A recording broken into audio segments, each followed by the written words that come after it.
Welcome to the Extra Mile podcast for bar exam takers. There are no traffic jams along the extra mile when you're studying for your bar exam. And now your hosts, Jackson Mummy and Megan Saya from Celebration Bar Review.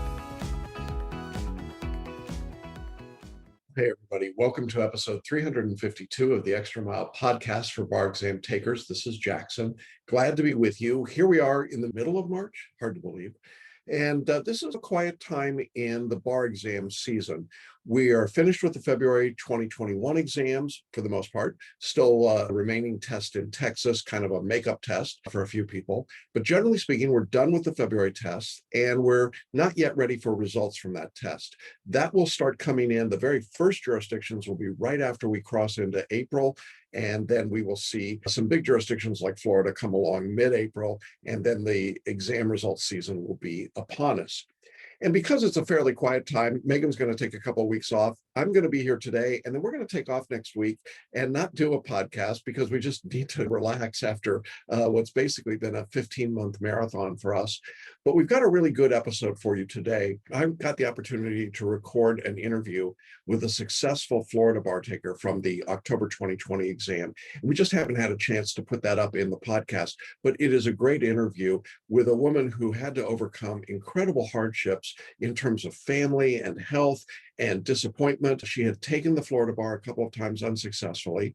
And then she came to us and she started using the tools that we make available. And you're going to hear about how she did that and how she put it together and how she basically reinvented herself for the bar exam in order to pass in October. And I think you're going to find it very encouraging and uplifting. If you think that everyone that passes the bar exam has an easy road, this interview will disabuse you of that notion. I hope you'll stick around for that. Now, before we jump into our interview with Elisabeth, I wanted to just update you on what we do know that's going on right now in the bar exam world.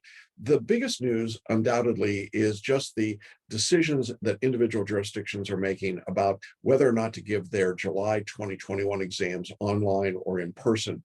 We still don't know from a lot of jurisdictions what their plans are right now, but we have heard from a few. And so I wanted to just go down the list as of today of the jurisdictions that have formally announced an online administration of their exam in July. The biggest of those, and the first on the list, is California. They have said that they will, in fact, give the test in an online format. Along with California, we've got Colorado, Connecticut, the District of Columbia, Illinois, Kentucky, Maryland, Massachusetts, New Hampshire, and then a couple of big ones. New Jersey and New York announced this week that they will also be giving the test online. So a lot of UBE jurisdictions, obviously New York being the biggest. And then in addition, online tests will be given in Ohio, Pennsylvania, Tennessee, Vermont, and Washington. So that's a lot of states that have already announced their decisions. Now you might say, what about Florida or Texas or Georgia? Haven't heard from them yet. Doesn't mean that they won't be online, just means that they have not yet made a decision. So stay tuned. We'll let you know as that happens. You can obviously check in with the National Conference of Bar Examiners on their website. We'll put a link to that in our show notes. I hope that everyone is doing well. I hope that you're staying healthy and safe. We're taking a couple of weeks off from our normal live webinar schedule that we've been running. Now is the best time to take the bar exam. We still think it is the best time, but we're going to take a couple of weeks off from that as well. But I do want to encourage you, if you'd like to know more about our approach to bar review, we have an on-demand webinar called Do Something Different, Make the Next Bar Exam Your Last Bar Exam. This is a little bit over an hour in length. It's a webinar that we've offered for a while, and it's a great overview of the things that make our course different and the reasons that you might want to consider doing something different, particularly if you're a repeat bar taker. Now, the great part about on-demand is that you just go right to it, you click, and you're in, and you can watch it, and you can catch the replay as well. And we will link to that in our show notes. Encourage you to watch that if you've not done it. There's also some special offers and bonuses, so I hope you'll check it out. It's called Do Something Different, Make the Next Bar Exam Your Last Bar Exam. Look for that, and then we will return in April with our regular Now is the Best Time to Take the Webinar series. We'll update it again for what we know about the exams, particularly as results are coming out. So I hope you'll stick around for all of that. All right, I think those are all the things I wanted to tell you about. There's a little bit going on there, but basically just want everybody to take a deep breath. If you're waiting for results, we know that this is a hard time. Hopefully you're back into your daily routine. If you are preparing for the July 2021 exam, you should be underway right now. If you're taking the February 2022 exam, it's not too early to begin. So encourage you to get underway with your studies there. But regardless of your situation, I think you're going to find this interview that we did with Elisabeth to be a really wonderful example of what someone can do when they simply decide that it's time to pass the bar exam and that they will do whatever they have to do to be successful. And I think you're going to share my admiration for what Elisabeth did. So let's go ahead and jump into that conversation. Hey, everybody. Welcome to Hanging Out with Successful Bar Exam Takers. And we have a great story from a great individual today who just got her Florida bar results. Elisabeth, welcome and congratulations. Thank you very much. I am excited to be here. This has got to be an incredible moment for you. It is. It is a very incredible moment for me. It's still kind of shocking, to be honest. I have to get the ruler and line it up with the pass and the bar number and take pictures and download. So yes, it's been incredible, honestly. Yeah, you've had quite a story to get here, and we're going to unpack it in a minute. But why don't we start a little bit with your background and where you got to, how you got to the point of taking the Florida bar back in October of 2020. Okay. Yeah. So my background, I went to law school in 2009. That's when I began, August 2009. And I graduated in 2013, May. I was a non-traditional law student. I'm a little older than most law students, and I had 3 children as well. One was 12. I had a 12-year-old. At the time, they were 12, 9, and 1-year-old. And so I worked full-time at LexisNexis as an editor, and then I went to school part-time. I graduated in May 2013, and by the time I did, I was so exhausted. I think that I was just the recovery from those last 4 years was difficult. I had a hard time focusing on the bar exam for the July bar exam that year. I did try to take it. I did not take it. I wimped out. And then, so I started my legal law degree experience, holding a law degree with complete disappointment in myself, feeling not having accomplished 100% the goal that I set out to accomplish. And there was this whole over my head for years. I did take it again in 2015. I took it for the first time in 2015 and did not pass and was devastated. And then I took it again in 2017, did not pass. And I did not take it again for 4 years. I stayed quiet and I just lived with myself. And let's talk about that for a little bit. A lot of people do that. They take the exam, they don't get a positive result, and they internalize it as something else. And then they're just almost, would you say you were frightened to take the exam? I would say I was frightened, yes, but I was also, money was an issue as well, time, and a lot of other things went into it. I wouldn't say frightened. I would just say that I think really it was a psychological process where I wasn't ready personally for that responsibility is the only way I can really think about it. Because if something is really important to you, obviously you make time, you do it, you make it the priority. And it's true that you can do that even regardless of your circumstances. If there's a will, there's a way. I think I just really honestly was not ready to grow personally during those 4 years. And I was happy being kind of standing still, basically. Yeah. So you took the time off, you took the 4 years, your kids are getting older, you're dealing with life and work and career. So what changed to make you think it's time to go back and try again to pass the exam? Well, I never gave up on trying to. It was always in my mind to take it again. I just was waiting for the time to focus. But what really changed my mind was my friend Willie, who I went to law school with. He took the bar exam, I think, many times, and he had finally passed it in February of 2020. And he really encouraged me to take those first steps toward getting back into the studying process. And so that's kind of what really was the catalyst behind my commitment, but it was 100% commitment at one time. It didn't all happen at one time. It was first step, baby step. Okay, he did a bar coach. Okay, maybe I'll do that this time too. Let's find just trying to not convinced 100% that I was going to take the whole thing or take it at all, but just get back into it. Like, I'll just at least get back into the studying process. So you took the exam in February of 2020. Oh, no, he did. I didn't. Okay. So in that point in time, then you decided to start aiming for what would have been the July 2020 Florida bar exam, right? Yeah, about May I started, yes. Okay. And you contacted us.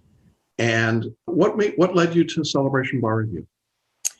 Okay, so I was very impressed when I took the exam in 2017. I always look for other resources outside of the mainstream stuff. And I came across your multiple choice questions, the Celebration's multiple choice question book, basically. And I felt like your questions were so similar to Florida's multiple choice questions from what we had to study from anyway.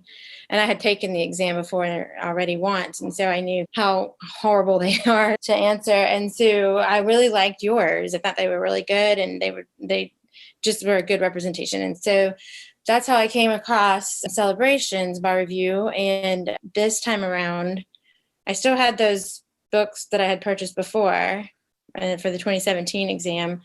But this time around, I decided I wanted to get new versions and be up to date. And I did purchase the book, and I also purchased the essays.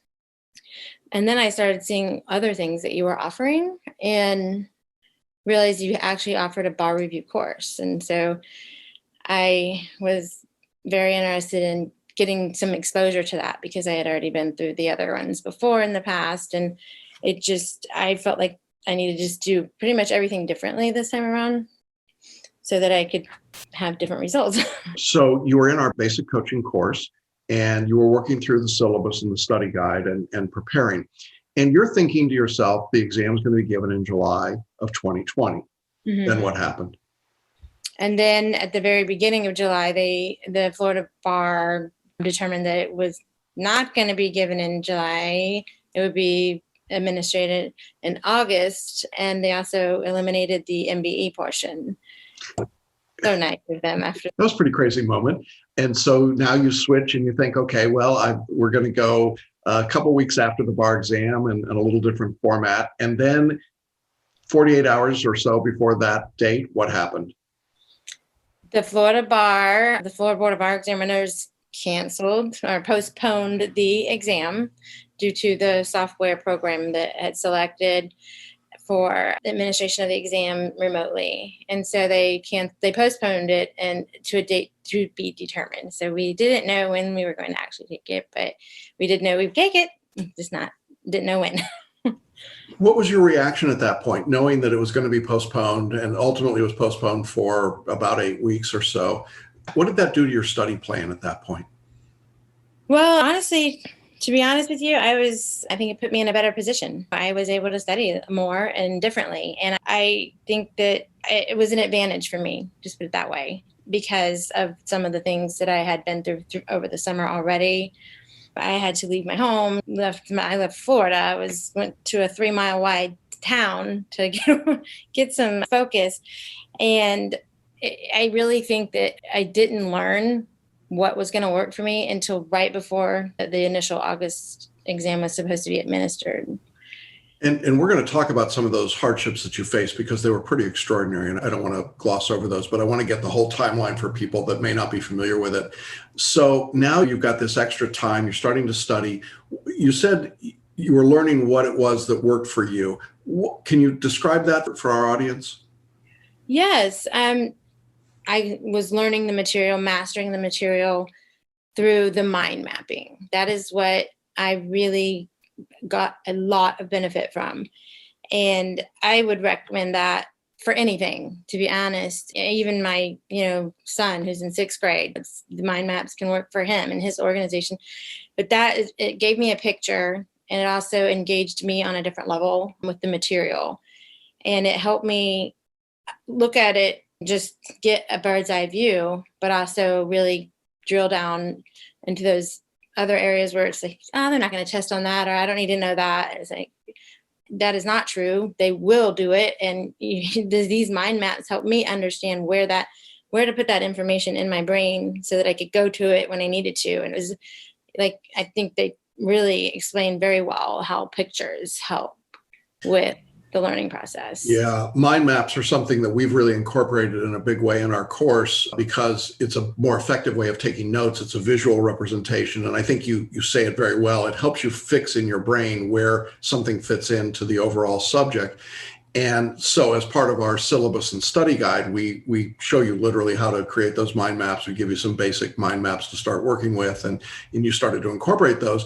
And we also recommended to our Florida students that they mind map for this upcoming exam, because really we weren't sure until the very last minute whether or not that test would be an open book exam or just a pure online exam. So there was a lot of uncertainty right up until the end, wasn't there?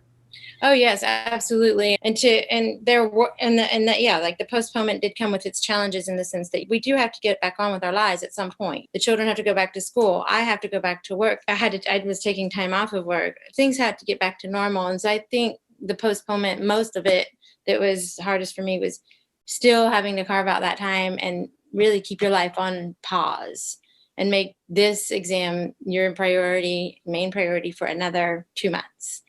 So that was the biggest challenge. But I think with the mind mapping, it helped me create that interlocking of the walls. It's a web. It's all interconnected in all different places. And so with the mind mapping, it helped kind of connect those different pieces in a way that made sense to me before, instead of looking at it like they say in a vacuum. The mind mapping helped just bring that out so much that I put it on a wall, my mind maps on a wall that's empty, nothing on it, and then just started to connect it with other mind maps in other areas of law so you could see.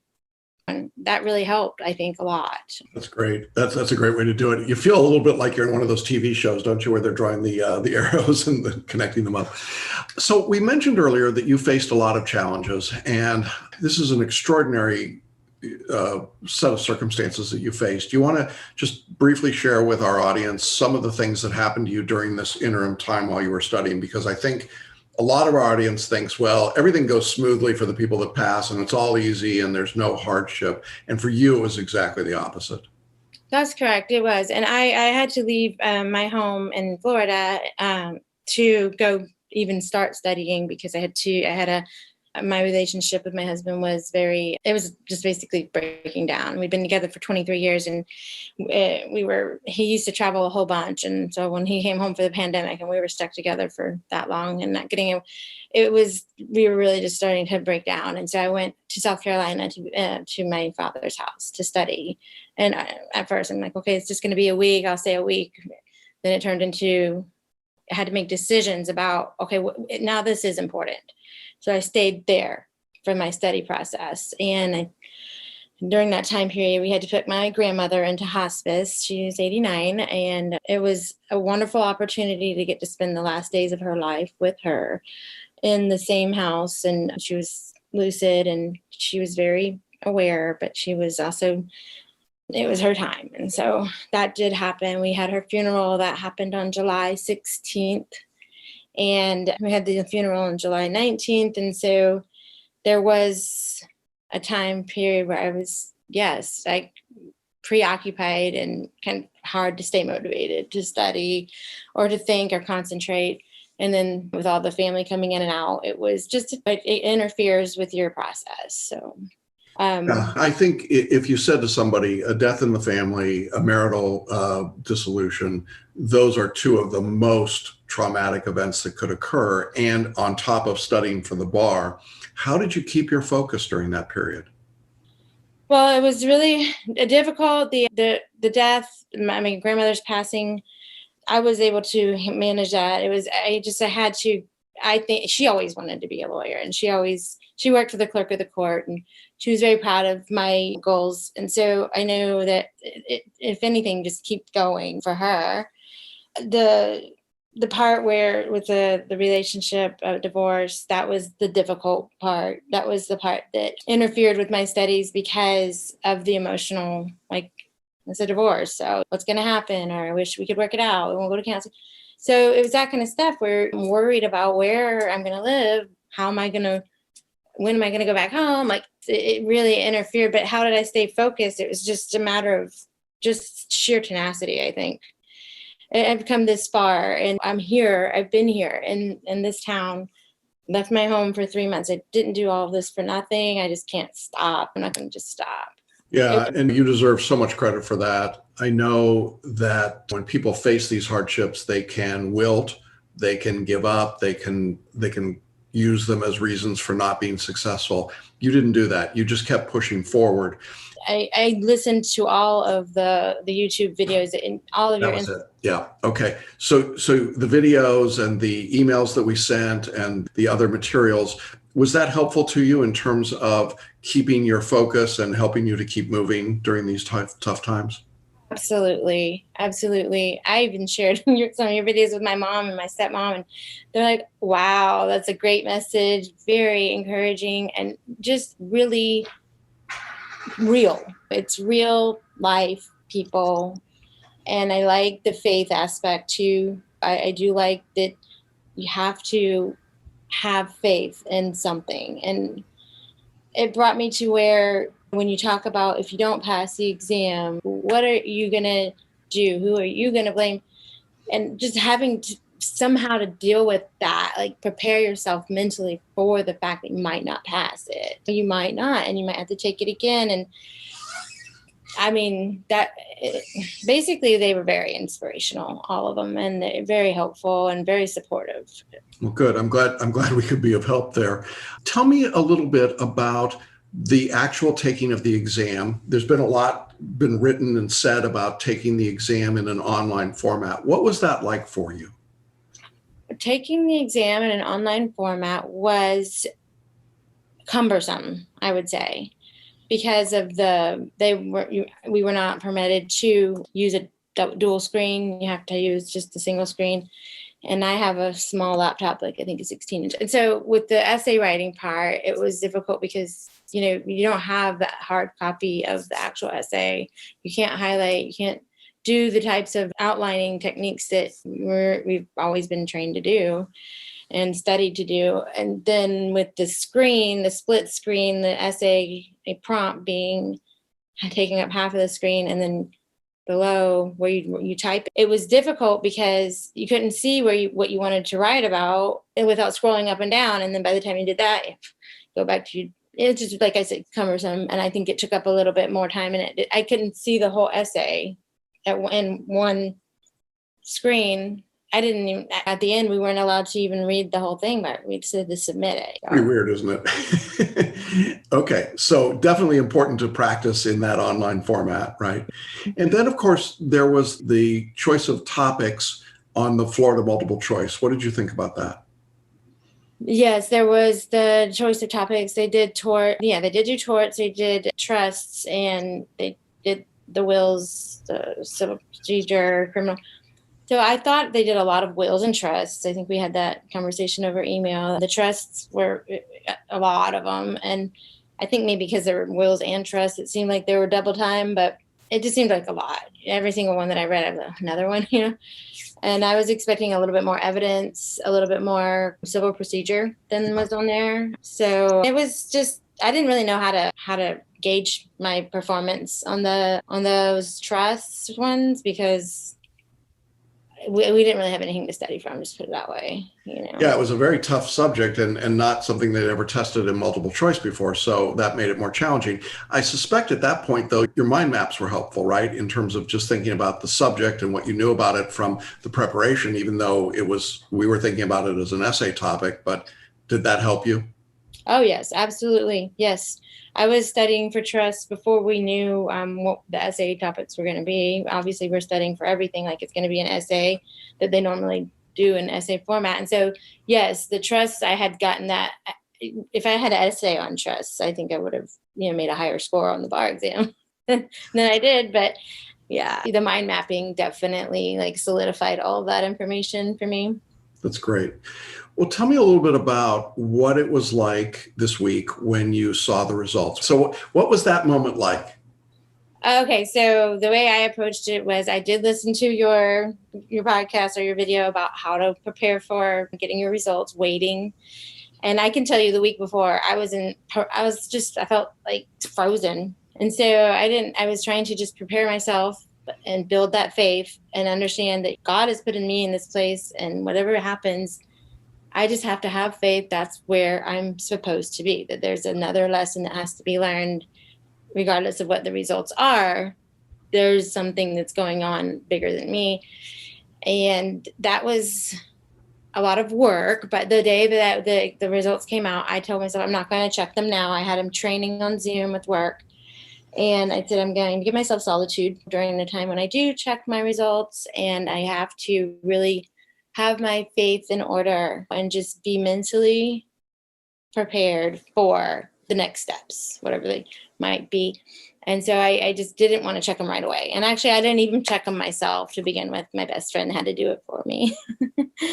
And it worked. Letting her check them worked and made me, I passed. So that's the secret. Have somebody else look at the results. So when she tells you that you've passed, what happened then?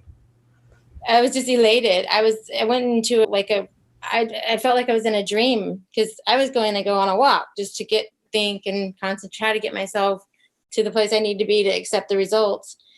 And she called and told me that I told her not to check them right away and to not call me when she did. But of course she did, because I passed. But it was just a sense of elation. It was just really a sense of relief, a sense of disbelief. And I was halfway through my walk when she called, and I still had another 30 minutes to go before I could get home and actually confirm. But she sent the picture, and it was just, I just couldn't, everything was kind of like a dream. I felt a little dreamlike. And that's how it felt. Like, it made me happy. I was really, really happy. Yeah. What did your kids think? They cried. Yeah. That's pretty special, isn't it? Yeah, it was really special. Yeah. I tell everybody that's my new birthday. 11/20 is my new birthday, because a new life has been born. I get to do what I was born to do and move on with my life. And to be honest, it was a weird relationship that you have with the bar exam. And for me, this time around, my relationship with the bar exam was, you're all I've got. You're all I have. If I do not pass this exam, I'm taking it again in February. This is all I have. Everything else is gone. My house, my relationship. I'm not doing what I want for a living. And so I developed a lot more respect for the bar exam because I did that, I was able to learn it. I think I like that Florida constitutional law stuff. I used to ignore the parts where, they're not going to, I learned this stuff that I hated the most, like the back of my hand, thinking, okay, they're going to throw that at me and I'm not going to know what to say. Of course, they didn't do that. they did do Florida con law, but not the parts that I don't like, which 2/3 vote of whatever house to do this. And so I just really kind of said, hey, you and I are going to become best friends. And I still barely passed it, but I think I gave it the respect it deserved. Yeah, absolutely. And we talk about getting your life back, and I think that's truly appropriate in your case. What advice would you offer? I know that there'll be people watching, Elisabeth, who have taken and not been successful and are struggling in their lives. What would you tell them right now as they consider where to go from here? I would tell them to keep taking the exam. Do not remove yourself from this world like I did for 4 years, because when you become so far removed from something that's really complicated, and it's learning to think like a lawyer, you do that in law, you learn that in law school, but you can learn to not think like one too if you go 4 years without being in the material, in the industry. So do not stop, because that's what really gets the psychological part of this exam. That's how it becomes so much more powerful over you psychologically, is when you stop studying and you don't try any longer. Even if you do decide to go later, just don't stop now. Keep going. And I would also advise that if you're not having success on the bar exam, it's because there's something you need to learn. Either it's about yourself, or it's about where you are in your life emotionally, whatever it might be. There's something, it's all about balance. And when you're not balanced enough, you can't take that exam. You can't stay studying for it. Everything is about balance. And I think that to be a practicing attorney, you have to be able to balance your work with your health and your, finances. And that's, I think the studying process is a lot about that. And so instead of looking at it as some huge mean thing that they're doing to you, instead look at it, this is your chance to like make yourself the best person that you can possibly be as best as you can. It's hard. Nobody's perfect, but it's just that it teaches you how to at least get some discipline and become that balanced professional that you're going to have to be in order to practice law. And I think that if you quit studying for it, then obviously you're not practicing that kind of balance either. So, yeah, I think that's real wisdom. And I want to just sort of wrap up by congratulating you. The overall numbers for repeat bar takers on this Florida bar exam showed about a 20% pass rate. There were just a handful of repeaters who actually passed the exam. You're one of them. We are incredibly proud of you. We're very grateful to have been on this journey with you. I think it is a real clear marker and demonstration of the kind of attorney you're going to be, the member of the bar you're going to be. I'm very excited to see where your career takes you. I know your kids are super proud of you. Your family is proud of you, your parents. I'm sure your grandmother is smiling from up above at this result for you. And we're just so delighted that you've gotten this result in what's been such an incredibly tough year for everybody, and for you an even tougher year. So please, on behalf of all of our team and staff, we want to just congratulate you and just let you know how proud of you we are. thank you, Jackson. And I couldn't have done it without Celebration Bar Review. And I will tell anyone that, all of my friends who didn't pass it, they definitely, I've endorsed you the whole way. I've been very pleased with your program. And thank you very much for what you do for all of these law students and bar examinees. They just need this. They need it.